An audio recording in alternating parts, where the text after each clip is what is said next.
Okay, so good evening, everyone. Hello, and thank you for joining us here in the student panel Q&A.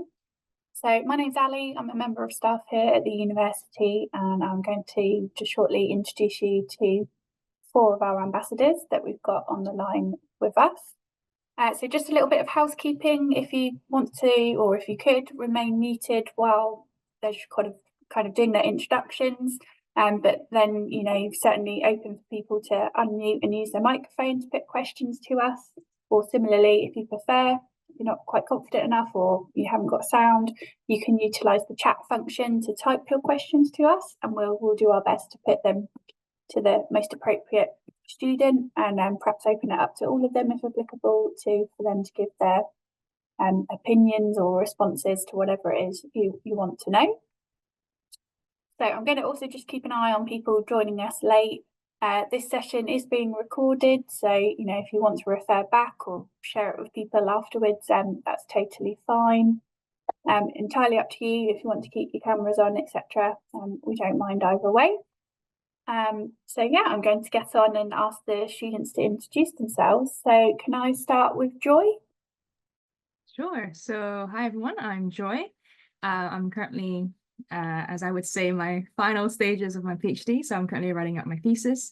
It is to do around the area of molecular microbiology. So I work with bacteria specifically and E. coli cells. And my area of research is around tackling the problem of antimicrobial resistance. So where we are familiar with bacteria being resistant to medicines and drugs. Through my research, I'm hoping to find a new pathway and see if there's a new pathway to exploit, I suppose you could say, and use that pathway to tackle the problem of antimicrobial resistance. So it's very biochemistry heavy, I would say, looking at proteins and lots of analysis. Great, thank you, Joy. Next, Erin, can you introduce yourself, please? Yeah, hi, I'm Erin. I'm currently doing my MSc in cybersecurity and forensic information technology, following a undergrad in criminology and forensics at Portsmouth. So I stayed at Portsmouth for my master's. My course is kind of split into 2. So we have the forensic side, which is all about sourcing information from digital devices during a criminal investigation and the challenges to that. And then the other side, which is more cybersecurity and business intelligence based, data analytics, that kind of thing. And I'm studying it full-time as a taught course, although I believe it's also available as an online course under a slightly different name. But yeah, any questions related to that, I'll be happy to answer those. Great, thanks, Erin. And can we now move on to Neriman? Can you introduce yourself, please? So my name is Neriman, and I'm studying my master degree in architecture. It's my 2nd year. And yeah, so I did my undergrad in Derby, and then I moved to Portsmouth. It was like, because I really saw the ranking in the architecture department and it was high, and then even the city, I love Portsmouth. So yeah, I chose to do my master then here. Great, thank you. And last but not least, Luke, could you introduce yourself, please? Hi, I'm Luke. I just finished my undergraduate in forensic psychology and have stayed on at the University of Portsmouth to complete what's called an MRes, which is a Masters of Research. So I am spending the year working on a large-scale research project which involves persons who self-harm and persons with different mental health and their pain perceptions, pain tolerance levels, and how that could change treatment levels, change treatment types, and the way we support people with different mental health difficulties or physical issues. Great, thank you. So hopefully that's kind of quite a varied range of subjects covered, and the different disciplines as well between the taught masters and the research as well. Does anyone have any burning questions? And anyone happy to start us off with questions from those who've joined us? If not, I can have a go. But yeah, as I say, you can unmute or use the chat But yeah, please go for it.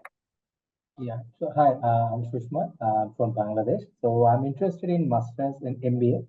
So I have a question regarding, I have a few questions. So just my first question is, a student from Bangladesh, an international student, if I landed an opportunity to join a Portsmouth, so what are the suggestions that you might give me to to get a blending into the student culture or the society that I will belong? So what are the points that you might give me so I can start my journey? And since I'm out of my education more than 5 years as a working professional, currently I'm right now. So what are the points or what are the suggestions that you might give me that I can start my resume my studies and again? So just give me a thought. Okay, thank you. So it sounds like, yeah, you've been out of study for a little while. I'm just trying to think who out of our students might be best to answer. Either any of you want to kind of come forward with I had a 15-year break. 15? I thought you'd had a break, but I couldn't remember Yeah, how long. believe it or not, I'm not the 21-year-old that I look like. It's madness. No, I'm actually wow, let's not talk about that. So I had a 15-year break from education. And one of the things that I found, so there were a couple of things that helped me get into student life. The first was just learning about some of the resources that were there. So there's some academic support teams. In particular, I was concerned about writing for university. I thought I need to sound like a thesaurus. I need every word to be a long descriptive word that only I know because I've looked it up. But and then I was soon taught that a lot of the writing and a lot of the ways that we do things is to keep things very simple so that people can understand. So academically, I kind of got familiar with these support services that were there so that I could learn to help. In terms of the other side, in terms of the more social side, I kind of threw myself into being a course rep because I thought that would be a nice way to meet people, and that helped to build confidence so that I could sort of start going to some different events. So when I joined, there's obviously things like Fridays, but there was also a lot of lesser events that I kind of preferred where I was a bit older. Like sort of there were more arts and crafts based or more learning about the city, and I met a lot of people the same age. And I think so for me it was kind of just making sure academically I was up to scratch early so that I knew the work I was doing was what was expected so I could work on that, and kind of in terms of the course it was just giving it a go. And I think we I don't know for the others in terms of just when you came to Portsmouth, kind of how you got over that initial kind of nervousness to get involved in things like this, I guess. Thank you, Luke. Do any of our other panel members want to add anything at all there? I think from the academic side of things, coming up to starting your course, I did go straight in after undergrad, but I also was a little bit worried about the leap from the undergraduate teaching to the postgraduate teaching. But the piece of advice that I was given, which is maybe it sounds a little bit vague, but it was just to read as much as possible.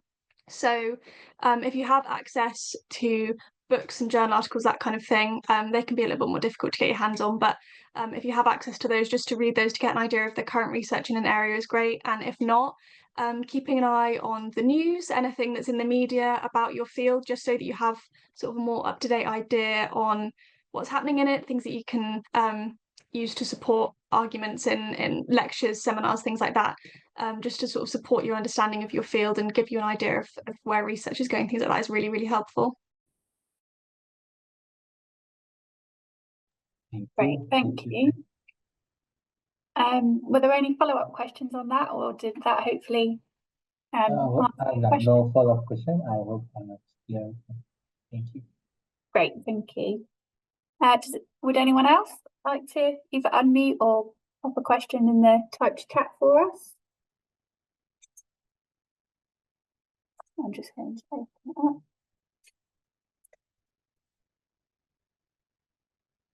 Okay, so yeah, we've been asking about accommodation, so thank you to Neriman for putting some links in there. Do any of you live in halls at the moment, or have you gone more for the private rented approach? Does anyone want to talk a bit about living in Portsmouth? Maybe Neriman? Well, for me, I never lived in halls, so I don't know how that experience is. But for me, I've been really always kind of getting through the private share houses. And what I liked here in Portsmouth, that the university have that website where like we are sure really that it's like safe to kind of get in contact with those private landlords. It's not a scam. So when I find it my also the accommodation, it was through this website. And I really find it better. It's more like kind of, yeah, not really busy and noisy as maybe it will be in the halls. So I prefer that. I feel more like home rather than, yeah, so maybe this is Great, for me. thank you. Are you sharing with like housemates? Did you have to kind of get to know people to do that, or are you kind of on your own? Yeah, like usually I was like just renting one room and then getting to know the people that are there already. So yeah, and it's always like been renting with like another 3 people.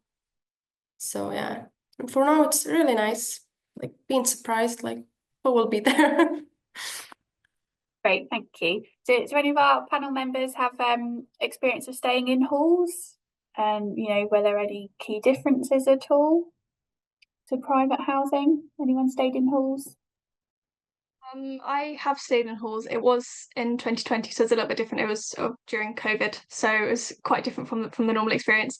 But I would say that one thing that's really great that I did use quite a lot during that time was the Res Life team. So they're really great. They're supporting everyone who's living in halls. So if you have any queries or issues, they're really great to go to for support. They also run events throughout the year, sort of different seasonal stuff. They run stuff at the start of the year as well. So, and that's in all of the accommodations. And that's really great if you want to meet people, particularly I know for a lot of postgrad students, sort of the typical uni experience, nights out, that sort of thing, you might not be quite as interested in that. So what's really nice about the Res Life events is they're a little bit more sort of toned down. They give you an opportunity to chat to people and get to know people in halls as well. So that's really good. Great, thanks, Erin. So we have had a question on the chat from Nika. So they're asking about your experiences of working with the faculty members, so like the academics, course leaders, etc. And also then a kind of follow-up one about resources such as the library and laboratories and so forth. Could we maybe I feel Joy's already answered on the chat, but Luke, do you want to maybe answer that one, given that you're kind of taking more of the research project approach? I was just typing as we were going. Oh, yes, thank you. So I was just saying that the library's great. The library's 24/7. So currently I've got a few different jobs and studies and other bit, so I can fit library and sessions into kind of my other commitments because it's 24/7. We were in the master's chat room earlier and we spoke a lot about it being very important, one, to have somewhere that's different than sort of your bedroom to work if you can, and also having somewhere to plan in some self-care. So it's really kind of really great to have the 24/7 library because you can plan around and still include those things and have a space to work. I just was going to say each faculty tends to have a learning support. So I use the learning support just to check over work quite a bit. Just because it's spelling grammar's not great. But it's really handy to have each of them in the faculty because you're not waiting for a long period. And they also know the work and know the expectation. So certainly with my dissertation, I was in there making sure that it was the best it could be. Lab booking gets a little bit tricky when the final years are doing the dissertation. So the thing that I would say is when you come in and you do some studying, and you're doing lab work, you'll meet the technicians and treat them like your best friend. And honestly, you'll always find a lab. You'll never not find a lab. Treat them like your best friend. I got them some biscuits at Christmas just to butter them, and that was it. I never found myself without a lab, but don't tell them I told you that. But each and then the faculty, you'll find there's course reps, there's faculty reps, so there's people that you can speak to within the faculty on a peer level that you can raise concerns to as well.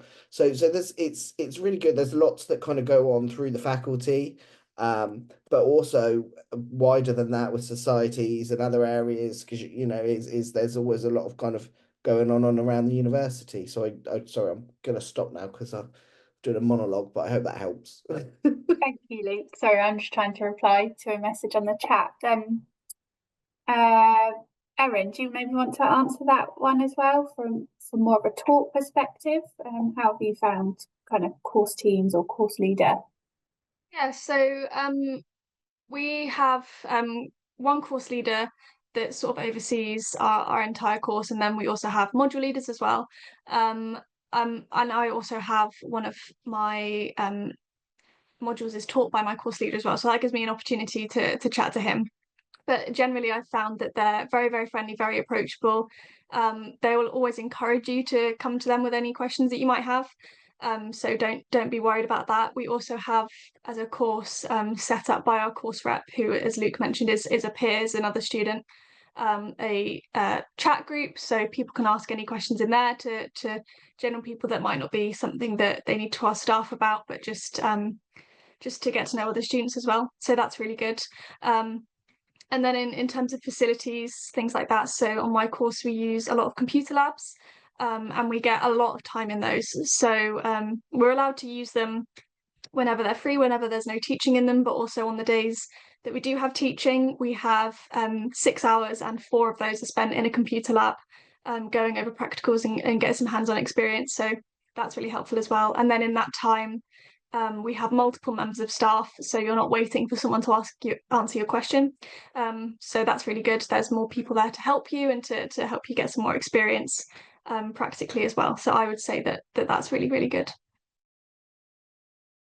Lovely, thank you. And can I just also put that question to Joy from kind of a PhD student perspective? Do you find you have to sort of book facilities and so forth? Is it any different for yourself? So I can really echo what Luke said earlier, in terms of from a laboratory setting. So my project is very laboratory heavy. Your technician will honestly become one of your best mates. I've had instances where, I may have run out of a very generic reagent and I'm like, oh no, I need it this afternoon, but I should have autoclaved it yesterday to sterilize the solution. It's like, oh, oops, actually, do you have this? And yeah, I can definitely echo that. They've been really helpful. But also they are there for you to pick their brains on as well. So my technician, for instance, her specialty is within the field of microbiology as well. So sometimes if I'm having issues with my experiments and sometimes my supervisor may not be on hand or maybe they're away on annual leave, I would ask them for some advice and say, hey, this doesn't look quite right. What do you reckon? So technicians are honestly a big helping hand if you are doing a lab-based project. I know in the question that you've typed out, you've also mentioned about other facilities like the library, and I know you haven't touched on careers, for instance, but within the library itself, you can also book for help in any referencing that you need. So I know every school has a dedicated librarian. So if that's just a case of helping you find a specific book or teach you or show you how to reference in your specific school style, they are really helpful for that. And as well as I know within the PhD and I think MRes as well, you have access to the graduate development program, the graduate school development program. So you have other workshops that you can join to further upskill yourself.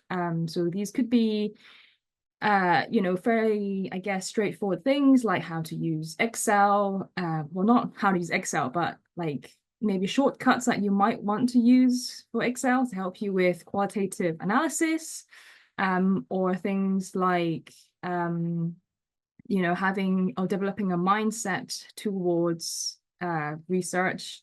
And of course, we have the careers office as well, who are very helpful. So they help with CV writing, they help with cover letters, as well as providing mock interviews and other workshops to do with developing entrepreneurial skills as well. So I would say as a whole, if your degree isn't keeping you busy, there's plenty of other things to learn as well. Lovely, thank you, Joy. So moving on to a couple of the other questions we've had come in on the chat. What experiences of the student union have you had? I don't want to sort of pick on people. Has anyone been quite involved with the student union at all? I know Luke said he's been a course rep, but not necessarily in the kind of more formal ways, but more sociable ways as well. And that kind of leads on to the other question of societies and sports clubs and so forth. Has anyone been involved in any of that? Can share an experience? So I've joined a couple of societies throughout my time at the uni. I joined netball, and I think I just joined like the intramural one, so just playing friendly games on a Friday evening.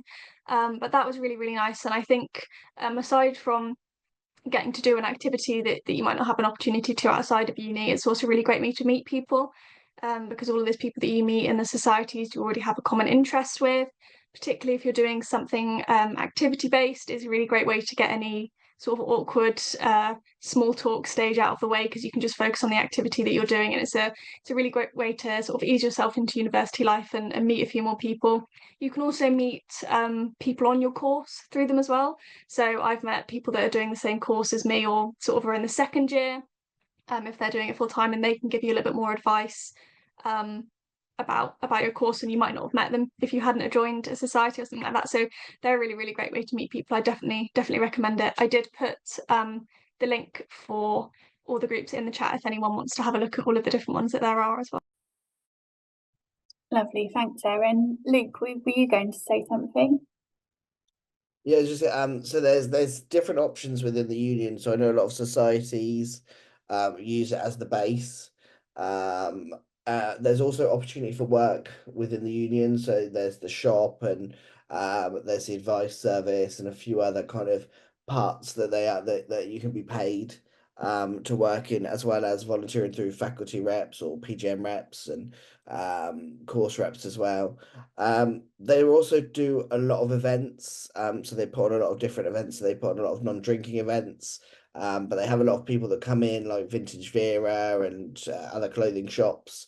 My favorite is that Stress Less during exam week. I should have been researching exams, but I was in the union playing with puppies, and I defy anyone to tell me that's not time well spent. Yeah, but so there's lots of different sort of events, and it's being upgraded as well, the union. So it's going to be quite exciting.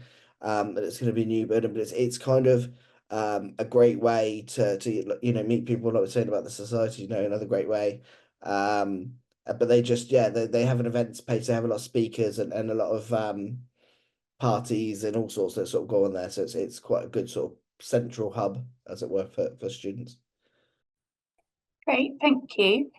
So we've had one sort of follow-up question as Joy shared some insight into the careers support available. Have any of you done a job placement and had support from careers at all with finding that at all? If not, I was to say that there are placement teams within each of our 5 academic faculties, so there would certainly be dedicated staff on board to help you find those.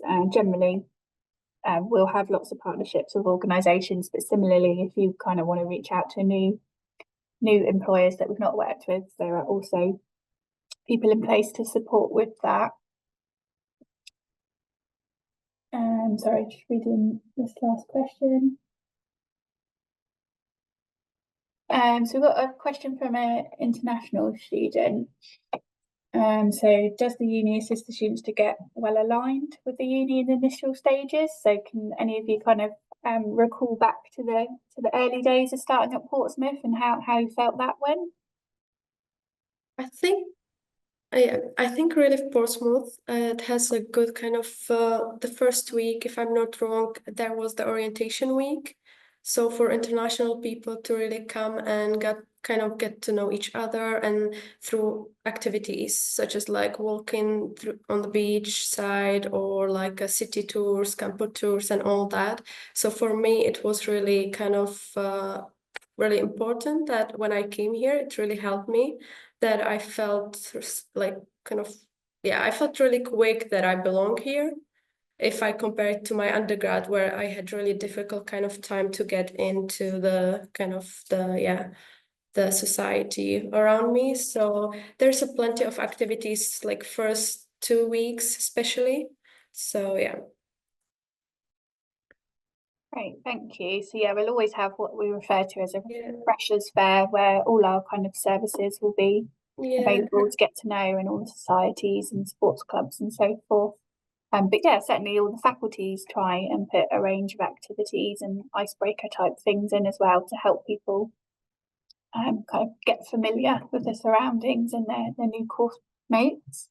That same person also asked about part-time jobs. So again, that's very much something our careers and employability team can assist with.